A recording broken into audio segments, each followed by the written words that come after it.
The following message is being transmitted at the request of the Boundless PodTrap movie review and the guys of the BPT. What you are about to hear contains spoilers to movies. If you don't want to hear these spoilers, please disengage your listening device at this time. If you can't handle those with a possible differing view on a movie, you may also want to disengage your listening device at this time. Stay tuned for a movie review that only the guys at the Boundless PodTrap can give you.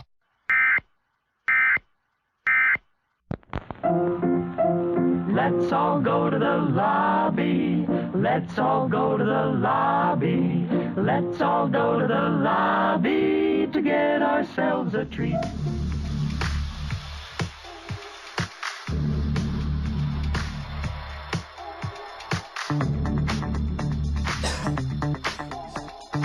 Yo, what's happening? See, you give me shit about it did this when it needed to do this, and it does this when it needed to do this. But I only did that like 3 times. He started every episode with, what's happening? Not every episode. Shit for that too. I did like the, And in fairness, big up yourself. And then you gave me shit about that. If I try to change it up, You guys have done the. It was Justin who pointed out what you said. You I guys just decided to joke You around guys with it. have done the. It's needed to be this more than I have. it's Like the joke has played out more We're just- than the actual comment. it has, but Man. we're just making fun of you. Somebody. I mean, I'm used to that, but I'm just pointing out the inconsistencies. Oh, well, I think we're pretty consistent on making fun of you, aren't we? Or no? Well, Lonnie just walked out. Come back. There he goes. Well, today, this is May 30th, and we are doing another movie review. This is what movie review is this? This is 19. Is it really? BPTMR, movie review. That stands for MR. I'm like, what We've is done BPT? 19 of these. Sort of. I guess, yeah, the ones from The way 3 back or when. 4 or whatever previous. I mean, those. I haven't added those into the collection, but this is from 19, starting from Pulp Fiction. So, but no, that's not this movie. This movie is 2005's The Protector. hi, Justin. How are you? Pretty good. You? Good. Protector.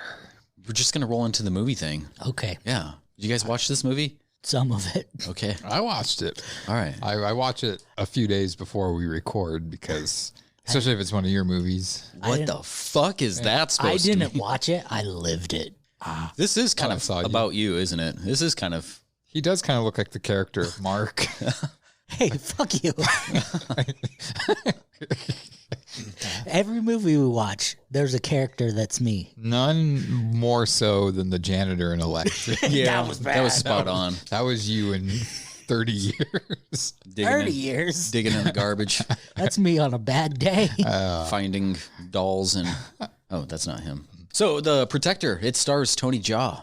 It also has the giant dude Nathan Jones. Nathan Jones. He's a retired wrestler. You guys know him. You remember seeing him? Yeah. He's for, also- for a couple minutes. He had a very short-lived career in WWE. He was also known as like the first kill Brad Pitt made in the movie Troy, where Achilles takes down Boagrius.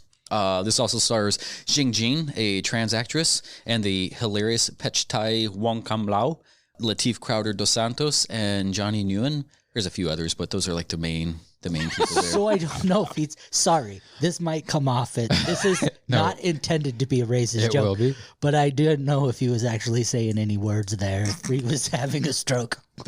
Those are the names. Those different names. The way you pronunciate it, Justin, is very racist. Hong Pao? Racist. It's Why called you no doctor? Why you Plain- say it like that? Like tribute. Wong Say it Wong like- Kam Lao. That's how you say his name. Wong Kam Lao. Hong Kong say His it, last name. say it in a Hong regular Kong. voice because you never talk like that. That's how I always talk. Say it. Wong Kam Lao. Lateef Crowder Dos Santos. Say it like a white person would say in a Taiwan film. I, Hey, That's Mr. racist. Ja. That's racist. I don't even bother trying to learn the actors and actresses' names in one of Justin's picks because You can't even say Brendan Fraser right. yeah, well, Fraser? I don't think he can either. nobody's been saying that name for a long time. Because of Hollywood tried to counsel him. I know, Because he tried to speak out about and his. it's too bad. I know. He had some great movies. And then he's like in Yeah, constant well. pain. He did have some great movies. He also had a lot of flops. Let's talk about the term "great" here before we get in. He had some, because I'm sure Justin's going to throw the word "great" around a lot in this movie. I was about to say Jungle Book. Let's talk about Encino Man tonight instead of this movie. All right. So The Protector, Internet Movie Database. I'll give you the rundown there. So it's a young fighter named Kam must go to Australia to retrieve his stolen elephants. With the help of a Thai-born Australian detective, Kam must take on all comers, including a gang led by an evil woman and her 2 deadly bodyguards. I define it as Kam, a boy from Bangkok, Thailand, who was raised with elephants, much like siblings and family members. There was an obvious relationship in Kam's family with these massive loving creatures. A mother and child elephant was kidnapped from the criminals, and Kam tracks them to Sydney, where he is engrossed by a rage to get back his family.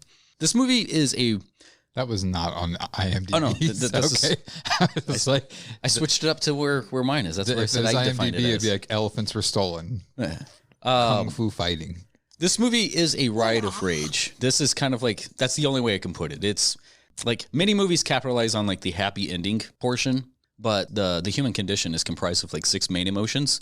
We all experience happiness, sadness, disgust, fear, surprise, and anger. But with that, there is also, like, the subcategories: cheerful, discouraged, sorry, frustrated, curious, shy, proud, and more. Tom Yong-gung, a.k.a. The Protector, that's what this is named. Crab Rank Tom Yong-gung. Jesus said. It's based, the majority of the film, off of that rage component, and it takes you, like, all the way to the end.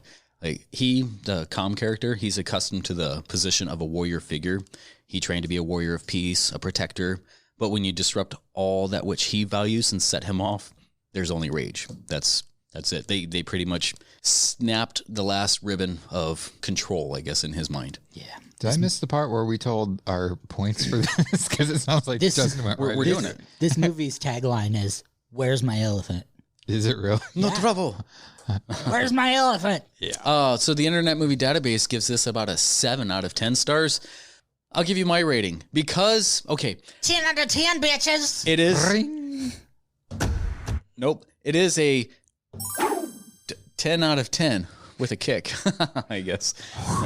Hard. There are like 2 scenes in here that are kind of like inserts where it's like heavily CGI'd, but because of the terrible CGI. I'm like, this elephant and him, they're not walking through the city. Like, you can definitely. It reminded me of something else a little closer to home when I saw that. No, but like, because of the action, like, I got onto Tony Jaa from Ong Bak almost 20 years ago now. But like, when I went into the military, the first movie I bought was Ong Bak, and I could not watch it. Or sorry, 2 movies. It was like Ong Bak and another. It was a Stephen Chow movie, but don't say go figure. I don't need to now. If you thought it, don't need to say it. But because of its action, because of like that whole rite of rage, you know, that the traditions, you do have to separate yourself a little bit because of the traditions of other countries or customs, and kind of just like live it. Like, fuck, man, like. He's doing all of his own actions, and I was telling Lonnie before we got here, like, a lot of Thai stuntmen, they only have like 2 or 3 movies under their belt because they're done. Like, they actually take the falls and they're mangled.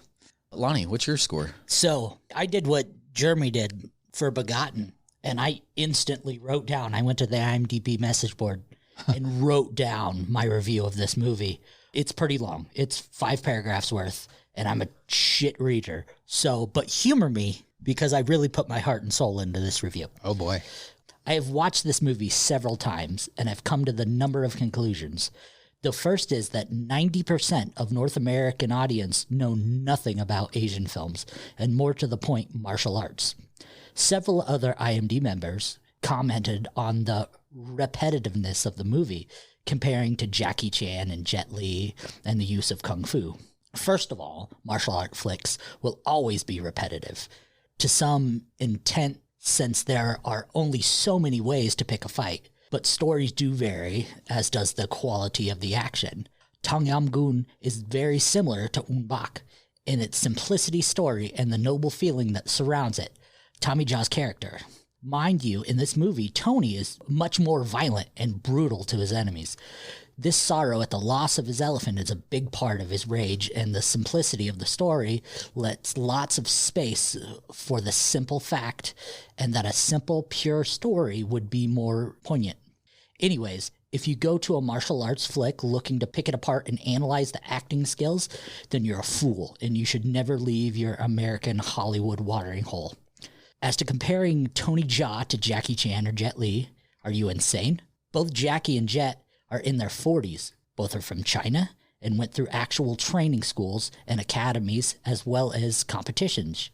Jushin Crane, drunken boxing, etc. Those are the styles these men made famous. Jackie built his comedic career styling from the ground up in his amazing acrobatic abilities, fighting skills, and on-scene charm. Now, I'm not a Jackie Chan fan by any means, but credit where credit is due. Jet Li was one of the youngest Chinese national tournament champions ever and blew people away with his Tai Chi and Shaolin-style Kung Fu. How does this relate to Tony Jaa? It doesn't at all. Tony was very poor growing up in Thailand, idolizing Bruce Lee in the movies. He earned every break he has ever had in his own way and built his own style accordingly. This movie is so amazing because it's not just Kung Fu and karate for the 1000th time. Tony is a master of Muay Thai kickboxing, which he is using 80% of the movie. Now, you don't even need to know anything about fighting to notice the difference between karate and Muay Thai, though the diversity of the fighting styles as he battles people was using everything from crane-style Kung Fu to capoeira. You understand why comparing him to the others is unfair. While he was trained in similar martial arts, it is obvious that he is unique. He is in the best shape of his life, and he just now coming into his prime. This screen presence, skill, and experience means he could be as big or bigger as Jackie Chan or Jet Li in the next 10 years. At the very least, he's going to be a major Thai action star for years. Also, people keep in mind that this is a Thai movie. Hollywood wouldn't even have finished the credits before they ran out of money. If they worked with the same budget, more international success will be given to Tony Jaa, access to bigger budgets, more talent, and allow him to grow. It's easy to bash, but look at the low-budget flicks Jackie Chan and other martial arts made when they were in their 20s, and you'll see that this movie is much, much better than most. Remember, it's all just opinions, and everyone gets one. Signed, Poop Fuck. Nice. So, yeah, that's one of my biggest qualms when it comes to like martial arts is people look at something like, oh, you know, look at them doing karate. It's like nobody's doing karate here. This isn't, you know, like it's kind of saying, listen to that rock music and it's like hip hop or something like this. Like, no, that martial arts is like music and all these other styles and stuff are like their own styles. And right. When it comes to like analyzing certain things, like martial arts are made to tell a story. And if you're like picking it apart here and there, like you have to kind of like wrestling, you know, like the underdog gets pummeled before he kind of comes up and takes over. Now, after all that being said, the story, though, was fucking terrible. It's very basic. There was nothing good about it. It was asinine, and I think anybody could have wrote it. And it also had a very, like, sci-fi channel vibe to it, like some of the angles and some of the quality of the video. So I have to give it a 5 out of 10. But the actual fighting scenes and the choreographed parts were spot on. I liked it. And I think I figured out Justin a little bit why he picks all these movies. I secretly think he wants to go dancing. He sees himself as one of the characters. He wants to, and I think I've picked out which one he thought he was. I think he just wants to go like the transvestite ballroom dancing or line dancing with us, and he's not brave enough to say. So he keeps showing us all these like choreographed fight scenes, and he's like, "Look how easy it is to learn. Let's dance." When I get on the dance floor, I'm doing like the 8-point blocking system. I'm like, Ki! Yeah.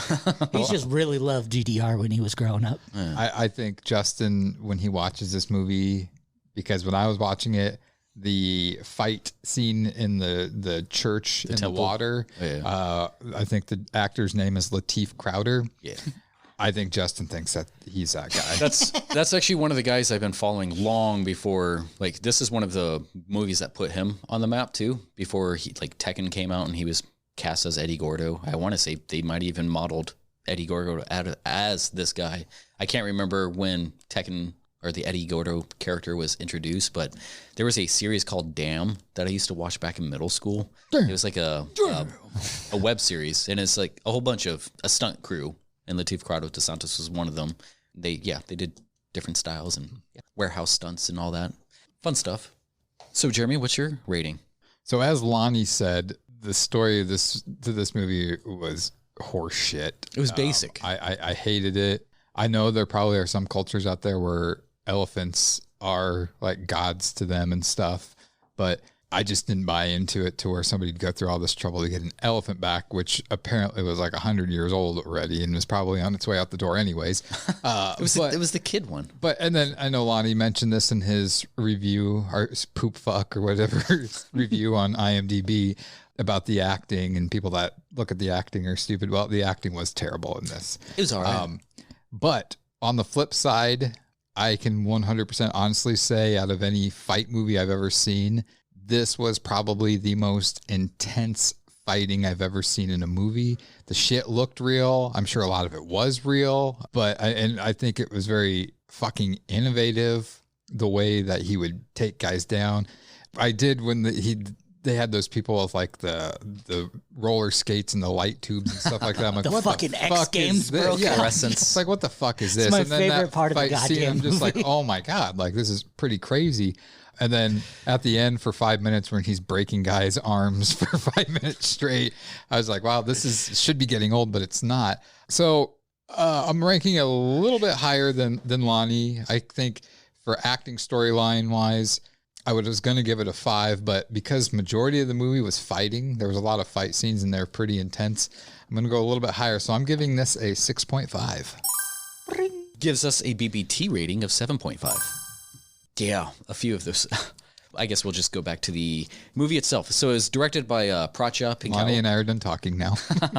I got a couple things I want to point out. So PodTrap Pinkau, he's the one who kind of put Tony Jaa on the map with his previous movie, Ong Bak. I couldn't decide if I wanted to do The Protector or Ong Bak. Both of them do have very basic, like with Ong Bak, they're stealing the statue of their god from their city. This one, they're stealing the elephants, which for this, that is their family members. I mean, they grew up more of the hardcore, the mountain people over there where they're in the jungles and stuff. But Ong Bak, if you think this movie's intense, fucking Ong Bak is like, it's like Street Fighter compared to Mortal Kombat. I think Ong Bak hits twice as hard as this one does. I don't know. It does. I mean, but for different reasons, I guess. Right. I think mainly because it was one of the very first moves in Ong Bak where he does like this little push kick to the dude's face. He's like, come on. Anyways, that's not this movie. We're not reviewing that. You sure? Yeah. We can. It looks the same, but it's not. So going back to what Jeremy was talking about, like one of the longest, that stairway, that was kind of an homage to Bruce Lee.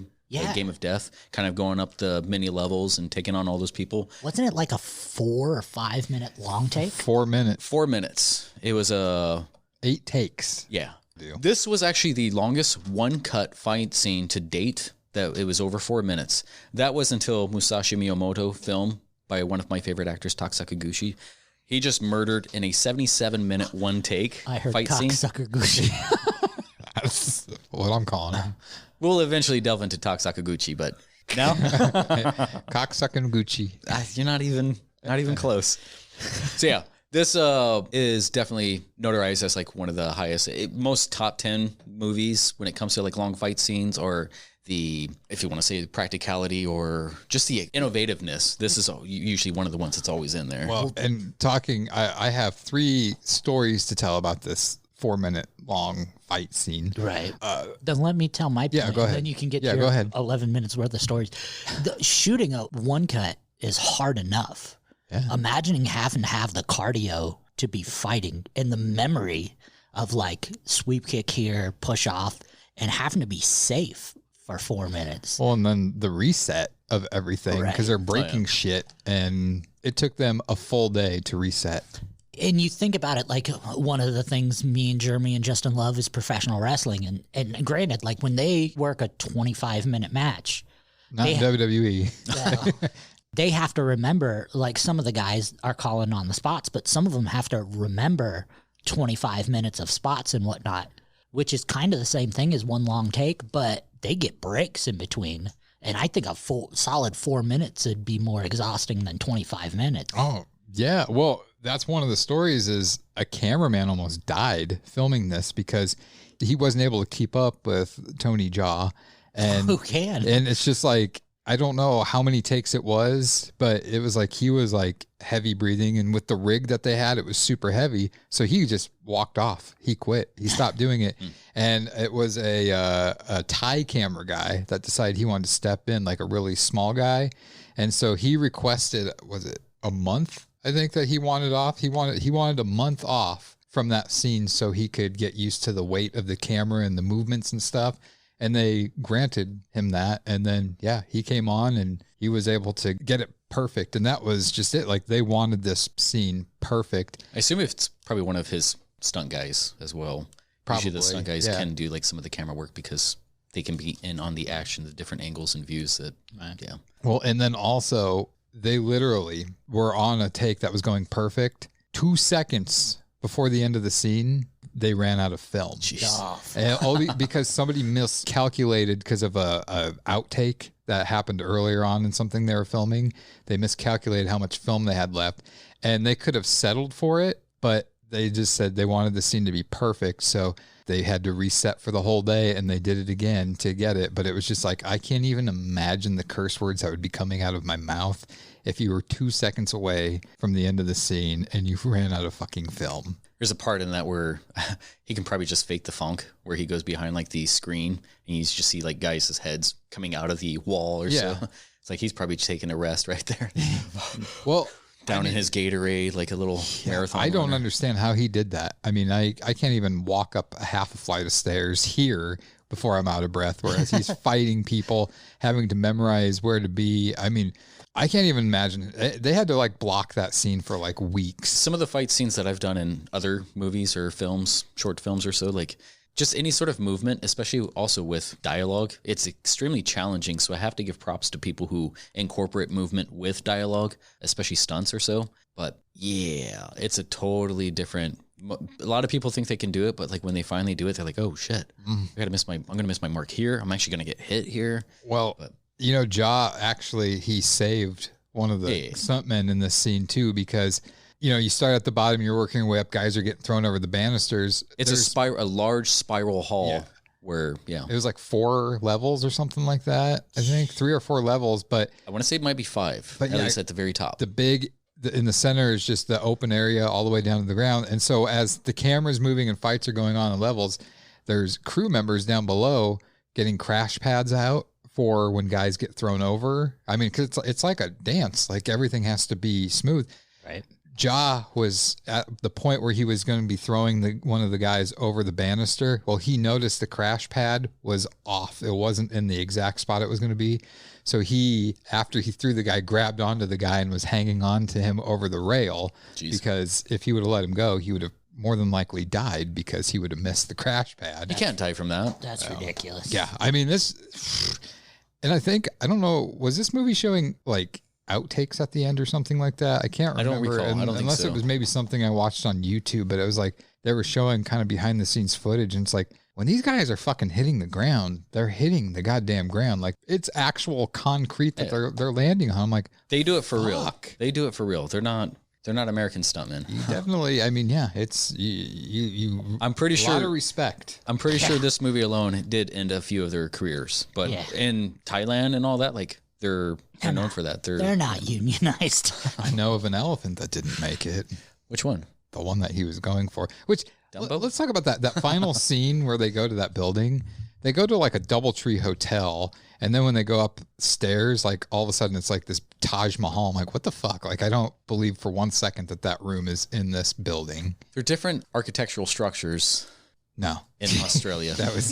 I was just like, okay, they're at a hotel. Nope, they're in a fucking castle now. But anyways, Justin, what's your next topic? Because I know you have 60 pages. So I'll start from the beginning here. So this family of servants, they have like the old traditions. They embrace the elephants as members of their community. So you get that start off like, oh, these are their family members. These are part of them. So they become the Judum Barakat, which is the protectors. I was hoping you would say that because when that popped up on the screen, I was like, I have no fucking clue. Judum Barakat. Yeah. So you get an intro Just to like so everybody knows, and I'm throwing this out there, Justin is married to a Thai woman. Filipino. Oh, Filipino. fuck. That's way different. Jeez. Jeez. Just so everybody knows, Justin's not married to. Just so everybody knows, I you. am stupid. Well, and just so everybody knows, Lonnie is married to an Asian chick. I'm very, very white. I live in a town of 5,000 people. Crystal's gonna kick your ass. Middle of Iowa. She can't find me. And she has too many muscles. I bet I can run to my car before she can catch me. I just sent her your address. Sweet. She's here. I'm gonna go let her in. You get into like the Muay Thai forums in like the first 5 minutes, and then like right after that, they jump straight into the story. So the elephants were kidnapped from like the townspeople. Like they do like these annual things to showcase their prize elephants or their leaders of the community and all that. Yeah. And then that was like their cause to kidnap them and take them to Australia and try to sell them. I like it. Go ahead. Why did they send the nerdiest guys to kidnap the elephants? That's a very good question. I'm glad you asked that. You see, Mike, I like how they blasted Jaw's dad. Like, I was like, that just like escalated really quickly. I'm like, really? You guys like shooting him in the chest? Like, this is you could have like different cultures. You could have pushed him over. The guy's old, but instead you're like, pow, right in the middle of a carnival. So they do things for less. I had a friend growing up in school who was I can't remember if it was Taiwan or Laos, but anyway, her grandpa sounded exactly like the father. That That's more of a Japanese. But he sounded exactly. You're saying it from your stomach, your diaphragm. But he sounded exactly like this. So the father in this movie like brought back stuff to me. And he could. What did he bring you? He would be speaking in English, and then he would He would fade into some good noodles. His actual. He would fade into his actual language, and I would be like, "Hey, no more." It doesn't sound like. Oh, sorry. It doesn't sound like Hmong or Laos. You know, I was engaged to a Hmong chick for a while, and they didn't sound like that. It might have been. It might be Thai then, because I don't know, but that's what he sounded like. Let's ask Crystal because she's the expert apparently. She's the expert. Call your Thai wife and find out. Hello, Justin. This is Justin. So yeah, within the first 12 minutes or so, you jump straight into the action. Like I said, you got like the forms, the Muay Thai forms, Muay Thai-esque. He actually created his own style here. It's more of like a Muay Baron. He created like a more elephant style Muay Thai. So it's a lot of rounded, like husk-like maneuvers. Don't copy me. Just showing you I can do it better. So don't fuck with me. No, speaking of like elephant tusks, there was a shot when he was like a little boy and it was in slow motion. Oh. And he's standing there and the tusk came in. I'm like, what the fuck? He's about to get impaled. Yeah, that's what I thought. It was just in the background. There was another one where he was a little boy and he was like almost doing the splits on the tusk and like sleeping on its face. Mm-hmm. I was like, that's fuck. I want to do that. Yeah, the elephant was like, get the fuck off. Fucking please. So the first fight scene where he like jumps in and flying knee to some dude's face. That was ridiculous.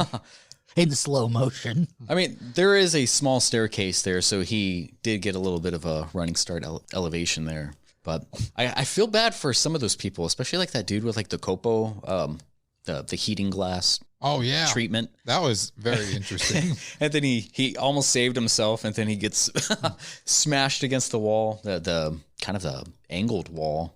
I like how they locked that one guy in there. They did have like some very good timed humor in this.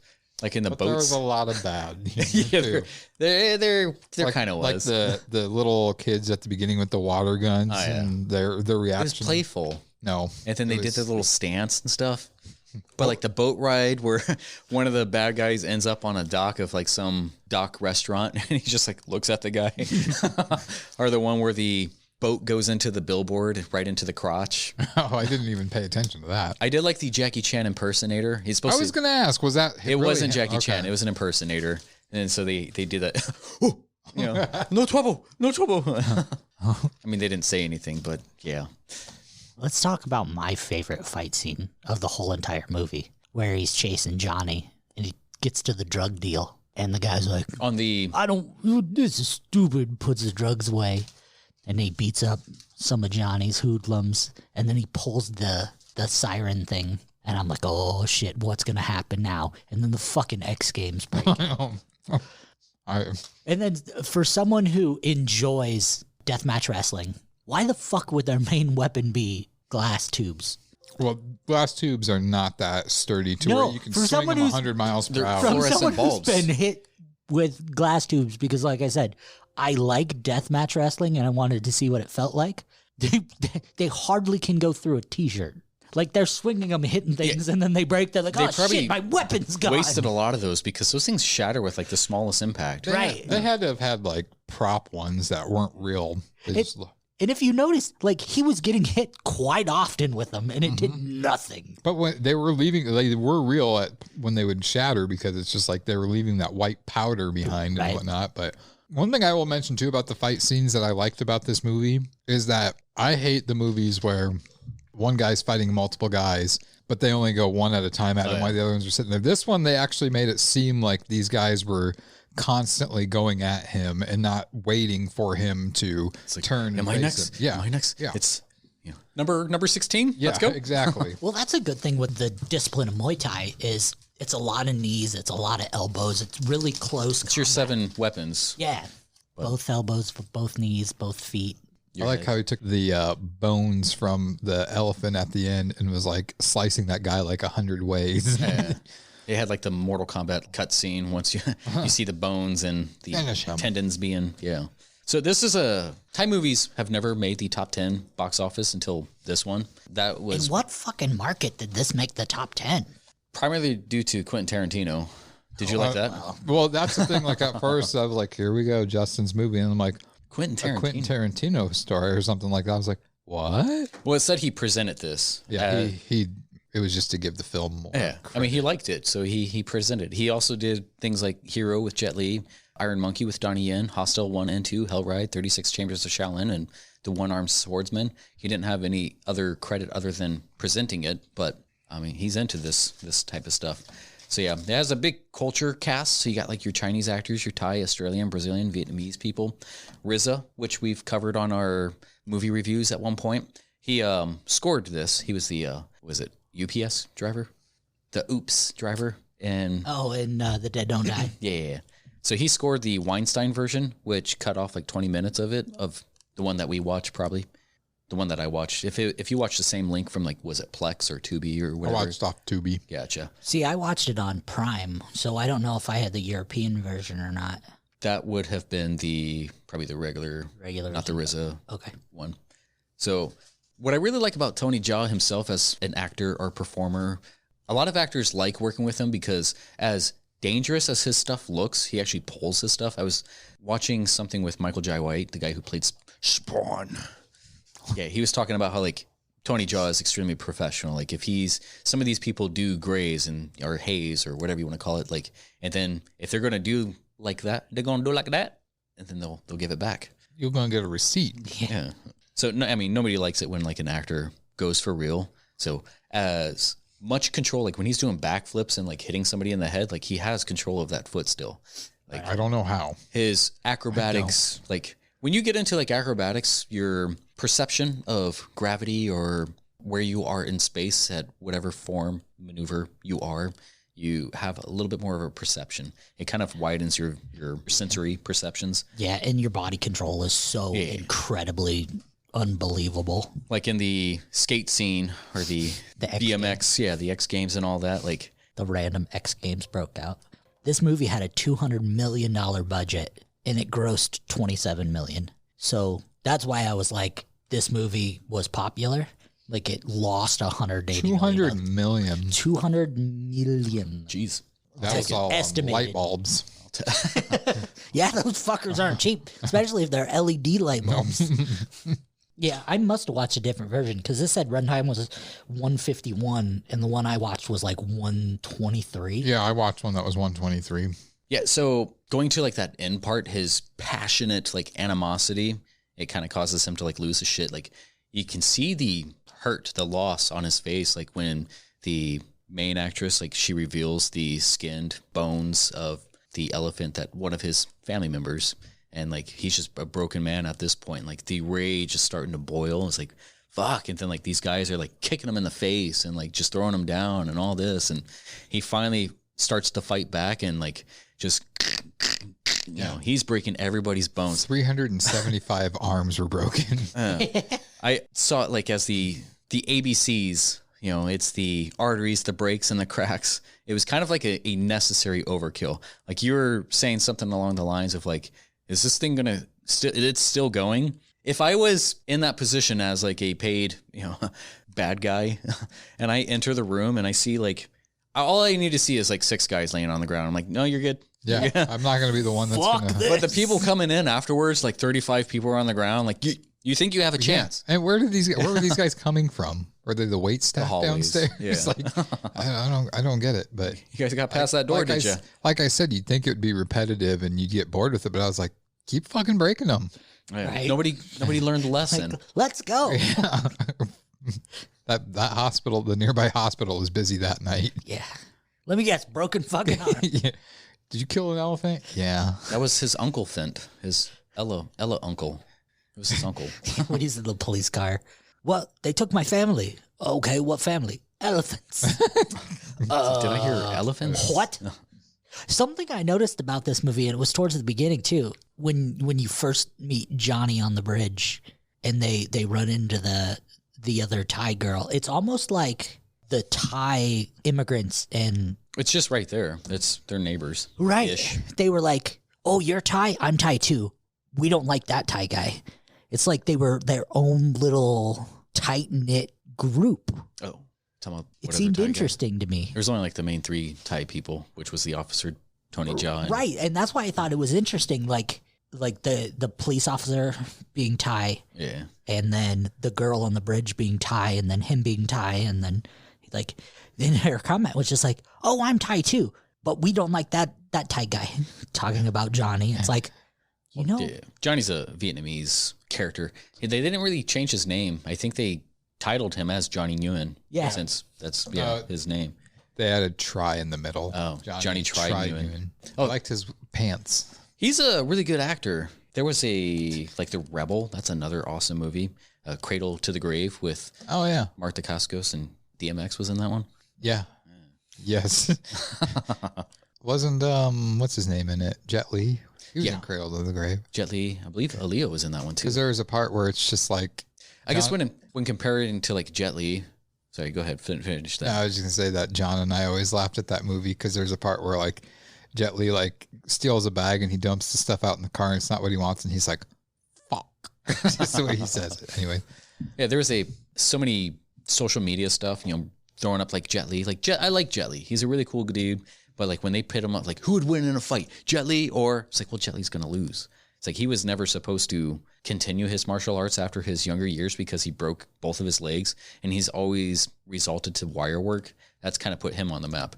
When we were talking about instead of having the bad people wait their turn, like Jackie Chan really popularized more people tag teaming, whereas like Chuck Norris was like, you know, I'll take you, and then I'll take you, and Steven Seagal, he's like, come here. Harry. I will use your momentum. you were steaming, Johnny. Now you are fully finished. Going into like more of the character, especially like Madame Rose's character, she has probably one of the stronger points that I really liked. Like she was just conniving. She has that class and that poise, but she's not deranged in so many words. I mean, like she has other people do her bidding, but she knows the rules of war. So she has no restraint when it comes to doing what is necessary for her business, even killing her uncle and the rest of the male family, the boys, heirs. the little boys. I mean, I was like, like in the mud tub, at the dinner party. I'm like, man. And she just shows no emotion to it. It's like, I don't want to call that deranged, but I know it's more like she's willing to do what has to be done for her. She has a cool bathtub too. Yeah. Where it's just coals around and you lick the coals and that's what heats the water. It's like, that's a cool idea. I'm going to do that. But so I did. Mom, because she's getting the coals. because she's like transsexual, she's not fit to take on the next in line, the mantle, I guess, of the family. So that was kind of the... Is she transgender in real life? Yeah, I believe so. Oh, I didn't know that. The Buddhist temple, going back to that. DoubleTree? Not that one. Oh, okay. There was also a nod to like Indiana Jones. Did you guys see that one?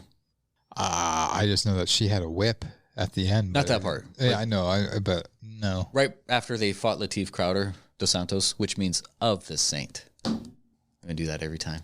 Anyways, so, all right. So Lateef Crowder, when he was introduced as like the capoeirista, and like that fight scene would have lasted longer, but I believe he injured his arm or his shoulder doing one of his inverted maneuvers or so. Yeah, then afterwards, what's his name? Lee comes in, and there's that part where, the guy with the weapons, they drop the bell, the gong, and then Tony Jaa uses that as like the pretty much the exact same thing that Indiana Jones did. And I believe it was the Temple of Doom. I forget. But yeah. He used it as a shield? Yeah, he walked with it and then like dropped it, and then he had the weapons. Mallets. Yeah. And then Chris Ding dong. And then Chris Tucker walked in like, don't you ever touch a black man's radio. So yeah, he was more like the Shaolin, the Wushu, the weapons guy. You had like the capoeirista. You had like the more of a Taekwondo-esque with Johnny. Then you had like the scrappers, the wrestlers, the brawlers with all the bigger muscular dudes. It's like, what are they trying to do to that elephant? They got all like, it just went stupid with it. I would not work for somebody and be like, we're stealing an elephant and killing it. Get the fuck out of here. So, I mean, with the bigger guys, like with Nathan Jones, when he emerges and gives like a choke slam to hell. Got to incorporate professional wrestling moves. It's like, now the styles go scrappy with them, but like, because they're bigger, more muscular, have more strength, like it doesn't necessarily disadvantage Com's character with like the heightened power, because now Com's tactic is, he's got more exposed soft spots and stuff. So yeah, he has the advantage there. And the way that he ran up Nathan Jones and just like elbows and knees and, like his head is, it's like, that is that fucking anger, like the ride of your life there. They made Nathan Jones, I mean, he is a beast in real life, but he looked like a massive beast standing next to Jaa. Yeah, and Tony Jaa's not a small guy either. Yeah, Jaa looked fucking dwarfed compared to him. Yeah, I'm sure a lot of it too was camera angles, but I was like, holy shit, Nathan Jones. He wasn't a little dude. Like, he's not a small guy. He's like 6'8" or 6'9". Yeah. Because he was nose to nose with Taker. Well, he's retired. You can call him Mark Calloway now. Oh, I can't. He'll always be the dead man to me.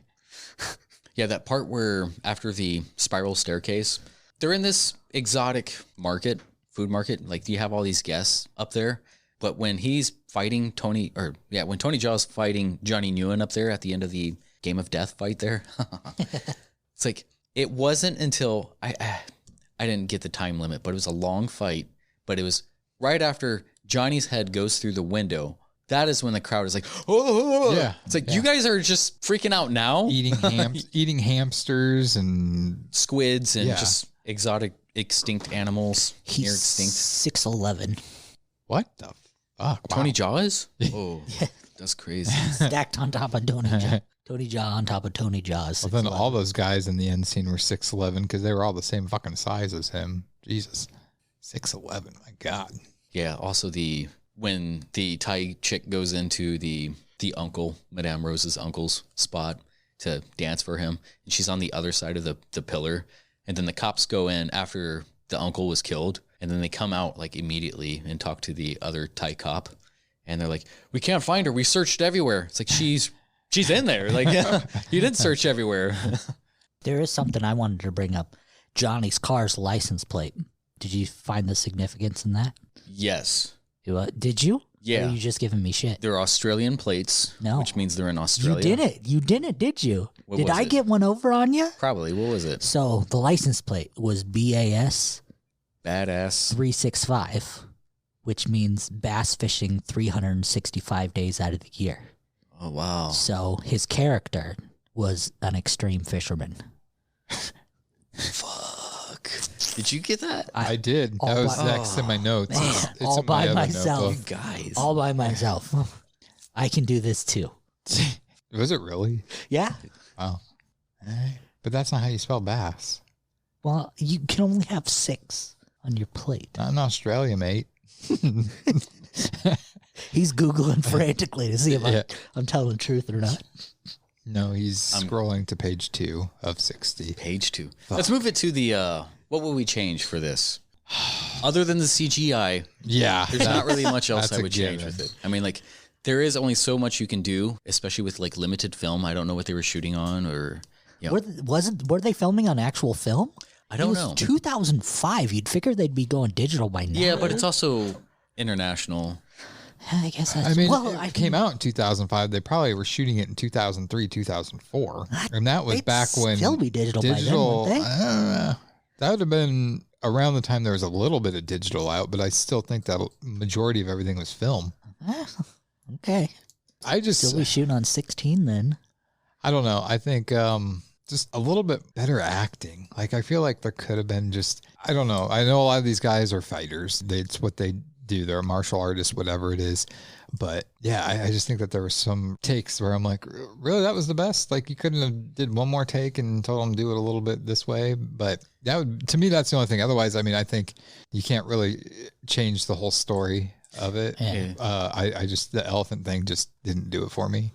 Made me want to watch. You don't have a heart? It made me want to watch Operation Dumbo Drop. It's not the, I don't know, I guess it gave a little bit of pushback due to it being more of a foreign film. I mean, like, there is English in this since it's in Australia. I speak English too. But the stronger actors, like Madame Rose, I loved her acting. Like, she had that menacing control. Tony Jaa, like, he really expressed a lot of emotion, especially towards the end after he sees his family murdered. I think you're giving him a little more credit than he, as an actor. Like, I mean, his eyes got watery. I wouldn't be like, man, that's powerful stuff. Like, when it comes to the expression of rage, because that's what I'm going to revert back to always for this movie itself. Like, it is a ride of rage. Like, he really set the pace for it. Like, I give him more props with his movement, you know, his stunt work and all that. Because, I mean, that's all him, running up a pane of glass before it gets shattered, doing a backflip onto, like, a ledge that, what is, like, 5 feet away, you know, into a handstand. I'm like... do that with my eyes closed. I do that while Can you make it, though? sleeping. You want to see rage? That's rage. That's all he did. It looks like you just gave me your O face. That's rage. Oh. To each their own, I guess. I think for me, the story is what it is. I think changing it, you'd have to change the whole entire movie. The acting is what it is. Like he said, it's a bunch of stunt actors saying, here's a script, go with it. My big thing that I'd change, like I said when I was giving my review, it looked too like Sci-Fi Channel-esque. It looks like they filmed it and they had such a huge budget. I think visually it could have looked better. I think that would have, a better image, I think could have saved it a little bit for me, but it looked amateurish at times. I think that could have really bumped it up for me anyway. Huh. That's all I got. So, yeah, I would recommend this movie to people to watch. Right. It's the fight scenes are very intense and pretty innovative.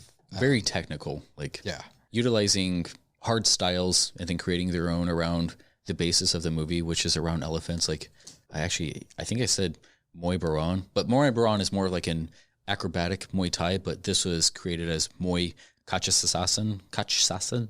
I can't say that one. Kachasasan. Yeah. I don't know. I mean, if watching it, you need to put yourself like in Tony Jaa's shoes and like think of all the things that he has to remember, because he's the one that's leading this dance, and absolutely he's got there's spots he has to hit because he's always multiple people coming at him, and just I'm a drummer and like all your different limbs are doing different. It's all about timing and stuff like that, but it's just like when it comes to fighting, that's a little bit more chaotic than drumming, and it's just like having to have your foot bend this way to kick this guy while your arms. It's crazy. It's fucking crazy. And a lot of the stunts that I have done, it's so much easier when you're like, oh, we could just cheat the angle. We'll cut it from here and then take it from another angle, and then we'll play it out. So, well, yeah, I forget what part it was, but he fucking hits this guy in the head, and it's just like you could see the guy's skull shrink down, and I'm like, that wasn't fake. Like, he really just smashed that guy with whatever it was. It might have been his foot. I don't know. He might have done like a Pele kick or something, but I was like, holy shit. It's definitely a movie for those who have like low attention span, because every single scene kind of escalates even more. I mean, you have like your strip dance, you got shootouts, all the fights, the stunts, and etc. One of the things too with the fighting is there's a lot of slow motion, like actual for the bigger stunts. Yeah, which I think gave a lot to it. Like normally I think it would kill it. It's kind of like music. With that, I think it gave to it. Yeah, it definitely, the visuals for that is like music, especially like dubstep. When you're waiting for the drop, you're like, oh, and then it hits. You're like, fuck yeah, let's go. Nobody saw that. Key and Peele. What is this? Well, boys, I think we're gonna wrap it right here. So what's going on next week? Next week, I think we might do a Death to Smoochie, whatever year that was. What else is going on next week? That's taking a break. Cool. I don't know. I'm sick of you guys. I'm sick of you too. I'm sick of you. You know what? I'm sick of looking at your two fucking faces. Oh, okay.